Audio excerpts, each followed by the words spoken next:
Okay, I just want to double check before we go into tutorial 4 here.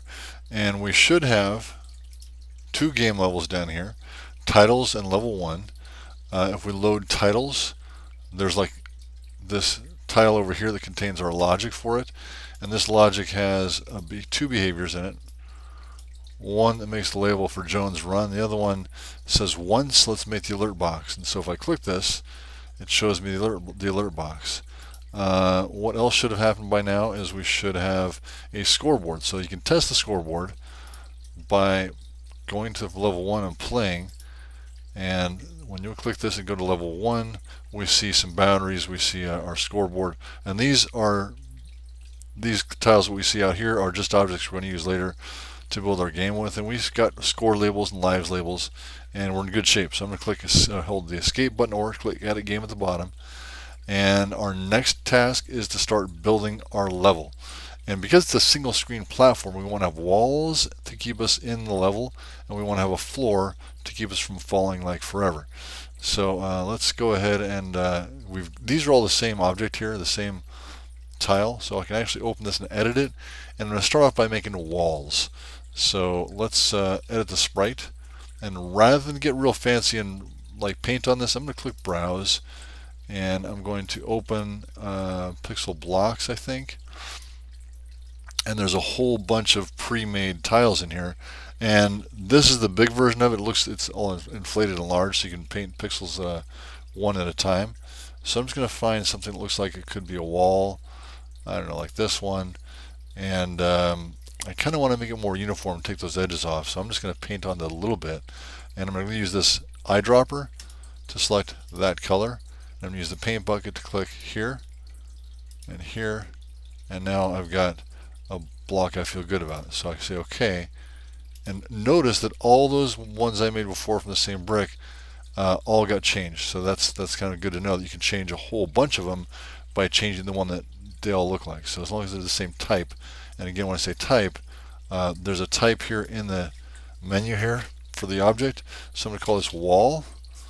And this does not need any behaviors, although I might want to look at the physics. I want to make sure this is solid, not movable, enable rotation, and everything else is good here. So I'm going to say OK, and I'm going to clone it.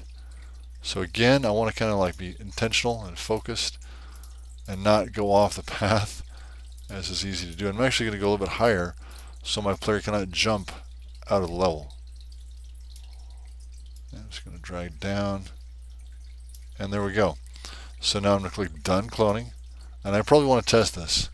So you can see my walls keep me inside here. It would have been maybe smart if I would have moved them one over or tested their location before I made them permanent. So I can always edit the game and move them all over. It's kind of tedious to do all this at once. So it really would have been smart to check it and test it like a few tiles at a time before you build. So this is just kind of a thing to learn.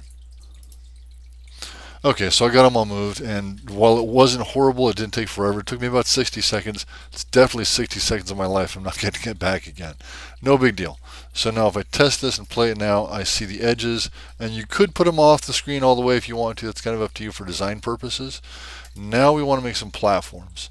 So I could have them run on the top of my scoreboard if I want to. That'll work as a solid object.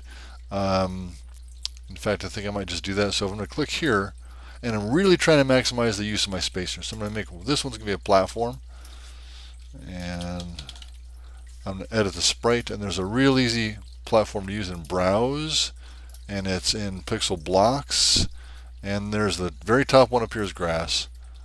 So I say OK, and this is a classic looking platform. So I named a platform. Okay, I don't need behaviors on this, and I'm just going to use this to design my level. So you kind of might want to sketch this out on a piece of paper first, because it's easier to draw on a piece of paper than it is to rearrange these and make them work. But I'm just thinking about this as a training level, so I'm going to clone these. So by training level, I mean that this is the thing that my players will learn how to play this game by working on level 1. Okay, and all subsequent levels, which we'll do next week, are going to be more complex and difficult perhaps. So I'm just going to make this zigzag up the screen. So now there's an opening there. Player's going to have to jump and they may encounter some obstacles along the way. So leave an opening. Okay, now I'm getting to the top of the screen, so I'm going to stop cloning and play and look at how much room do I have. Not much room left. So I probably want to leave that alone at this time, and that's the basic design of my area.